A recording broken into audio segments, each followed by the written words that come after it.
The team were concerned the in-flight entertainment system had not been properly installed. As a precaution, Swissair removed this non-essential system from its entire fleet. We can begin to speed up this process. Investigators had found the source of the fire on Swissair 111, but there were more questions they wanted to answer. They knew the pilots couldn't prevent the fire. They needed to know whether they could have prevented the crash.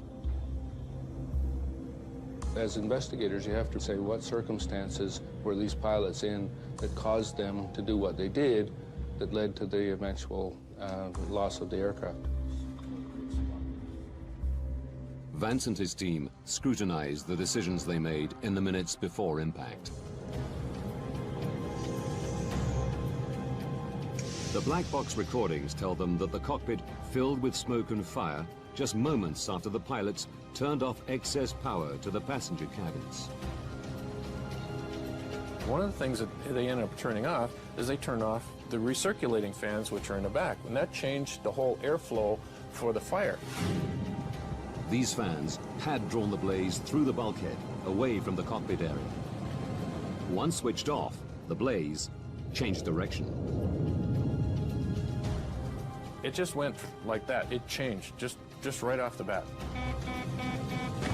The fire raged above the cockpit, burning through the ceiling and disabling critical aircraft systems.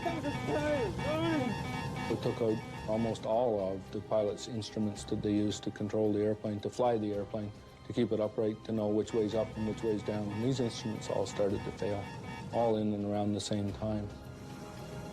The stricken plane was no longer flyable. But the pilots are not blamed for turning off the power to the passenger cabins. They were following Swissair's procedure for managing smoke of unknown origin.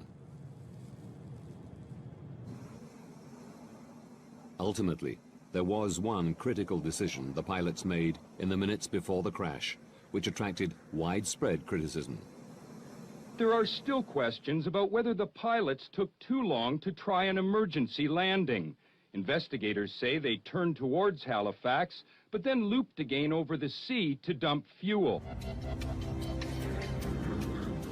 The pilots' choice to dump fuel added minutes to the flight. It was a procedure they could have ignored.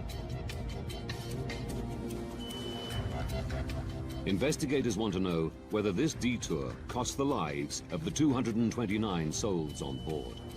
So what was our initial altitude? It was 33,000 feet. They calculate that for a direct approach to Halifax, the pilots should have started their descent at the moment they declared pan, pan, pan. But at this time, they didn't know that Halifax Airport was an option.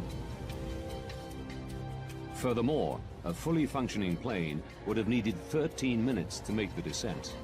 Theirs was only flyable for 10. By the time they decided they were going to dump fuel, they weren't going to make it to Halifax anyway. They were going to crash somewhere.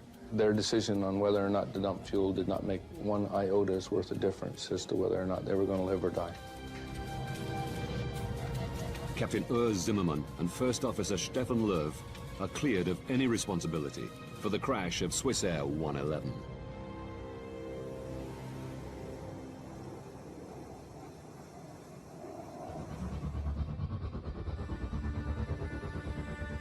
The investigation team successfully reconstructed the front of the plane, established where the fire began, and found the arc that sparked it. But they know a single spark did not bring the airplane down. To prevent future fires, the team needed to find out what had been burning. The threat to the airplane, in fact, was what was fueling the fire. If you have flammable material in such abundance that is capable of burning the airplane up, that's the real threat to the airplane.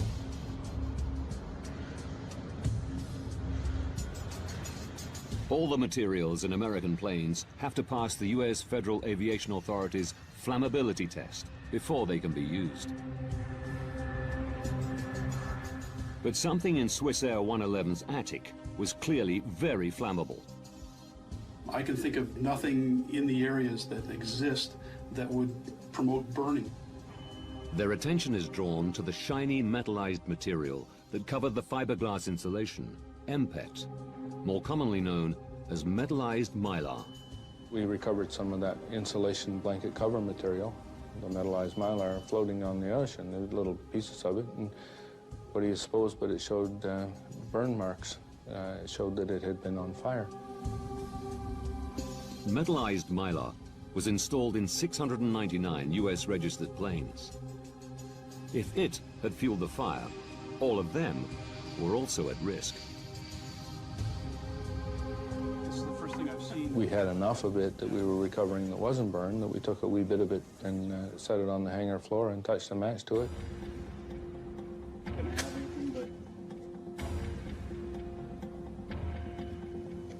Oh my God, look at that. That's incredible. And what do you know, it burned like crazy. Very flammable. And we thought, man, this airplane is full of that stuff. Vance is confident that metallized mylar fueled the fire on Swissair 111. Yes. We think we've come across what might be the problem. He immediately informs the US Federal Aviation Authority. It's caught fire. They had flame-tested metallized mylar more than 10 years earlier and passed it for use. A few more tests here, but I suggest... One of the things that we did was to go back and look at the history of this metallized mylar to see if there had been previous opportunities to identify that as a hazardous material. And in fact, we found several events during which metallized mylar was on fire in airplanes. As a result of these previous fires, the plane's manufacturer, McDonnell Douglas, suggested metallized mylar should be stripped from all their aircraft. 4 years before the Swissair crash, the US Federal Aviation Authority had retested metallized mylar and found it was flammable. But they didn't ban it.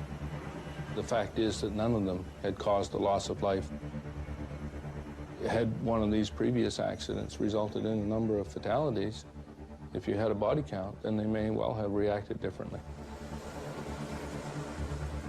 The FAA now had a body count of 229.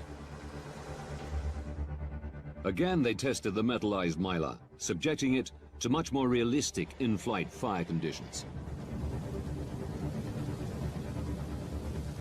It failed. The FAA gave US airlines 4 years to strip it from their planes. We know that we got results because we had blood on the water. There were a number of people did, and then people paid attention to it, and then we were able to move forward with our safety message and have it accepted. The investigation into Swissair 111 was the longest the Canadian Transportation Safety Board had ever undertaken. It took 4.5 years to complete. Using the detailed information that investigators unearthed, we can now reveal precisely what took place on Swissair 111 and what the pilots faced in the minutes before impact.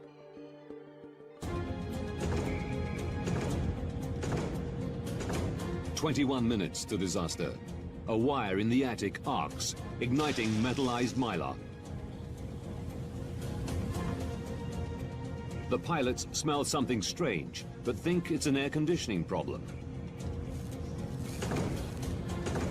18 minutes to disaster.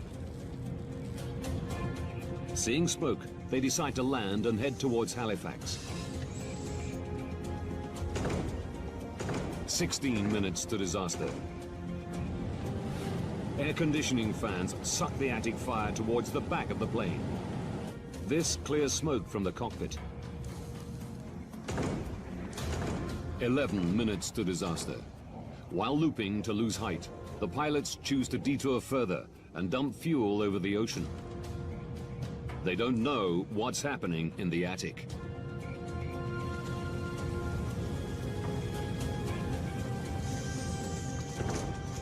Eight minutes to disaster. The captain cuts power to the cabin.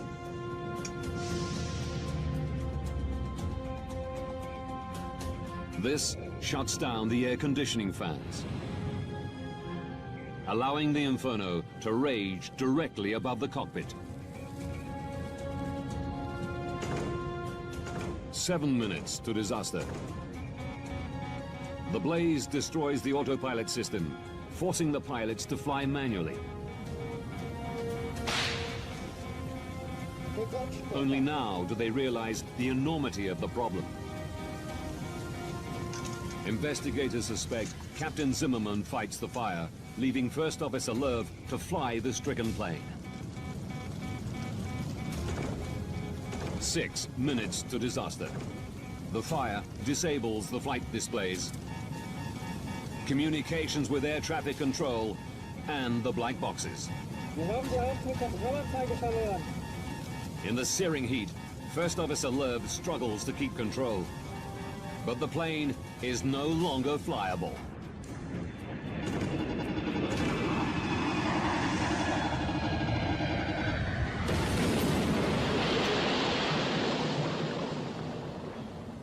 All 229 passengers and crew are dead.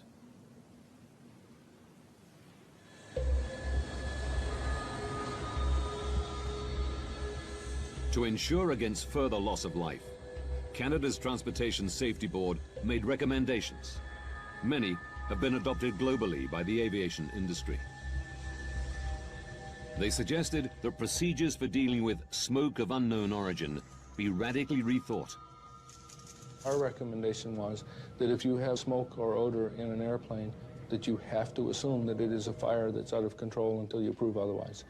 And that, I think, has sunk its way into the aviation community a lot better than it did before Swiss Air 111. Investigators' biggest success was the banning of flammable metallized mylar. We know as a result of the Swiss Air 111 investigation that materials that might otherwise have been put in airplanes are no longer being put in airplanes, so a lot of good work has been done and a lot of good safety action has been taken.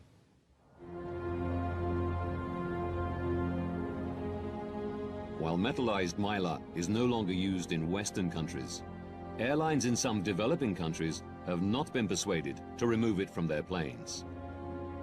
Lives are still at risk.